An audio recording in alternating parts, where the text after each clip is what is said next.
This is so exciting. Oh my goodness, oh my goodness. Hello everyone and welcome back to another beekeeping episode.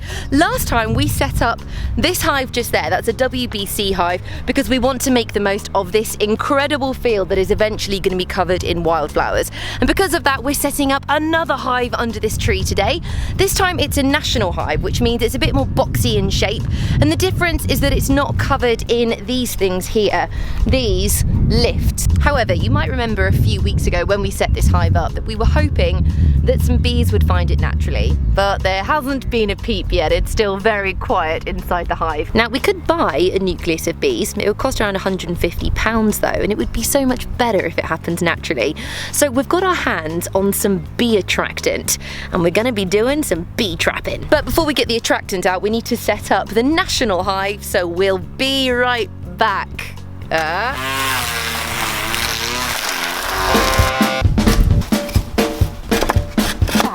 We need the base.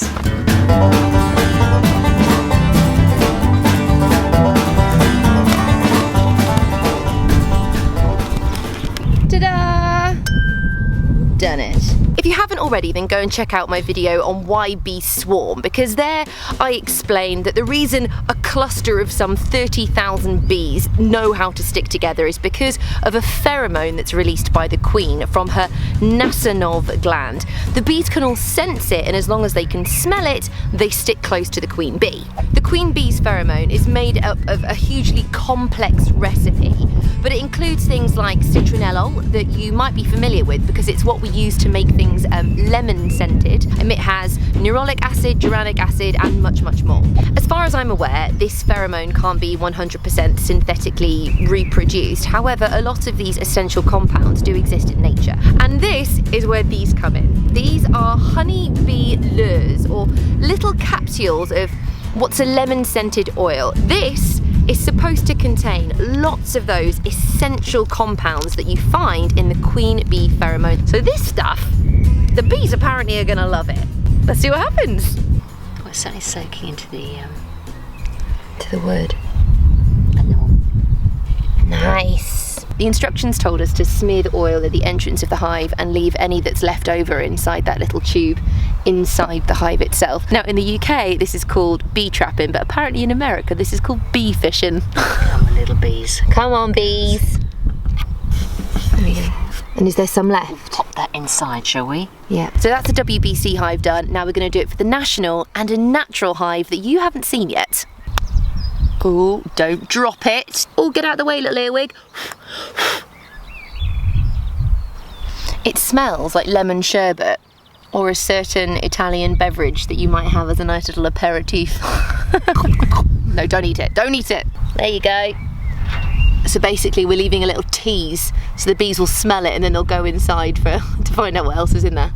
Ah! This is a little bit of a treat for you because these are our natural hives. The idea is for these just to be homes for colonies that we don't interfere with. Now we've got one that's already active over here. The difference is that instead of the bees going in at the base, here they go in at the top as they would do naturally in the wild if they were making a home inside a tree trunk or something. Maybe one day we will have a little peek inside so we can see how the bees would make comb in the wild, which would be very exciting. But this is the, oh my gosh, look, don't know if you can see. This is the natural hive, the other natural hive that we've just put up. It's empty. Look at them, look at them, look at them. There are already bees. They're sussing it out. It could be that this hive might be ready to swarm because it might be quite packed in there. Oh my gosh.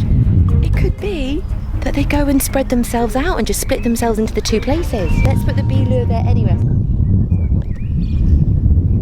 That's so exciting. Look, look, look. Do it, Mum.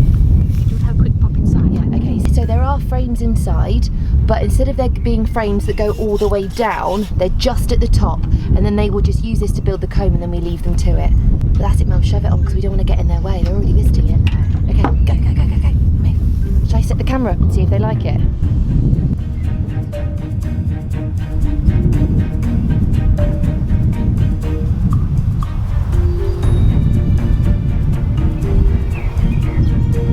Look at that. That's so exciting. Isn't it? I'm really excited. Oh my goodness, oh my goodness. Mum's just closing up the gap a little bit because at the moment the gap to this hive is a bit too big for the bees. Don't want it to be too big, because if the gap's too big, then we'll have wasps trying to attack it, so they can actually protect that space. And we have a video all about wasps, so go and watch that one. So the only thing that could is like woodpeckers.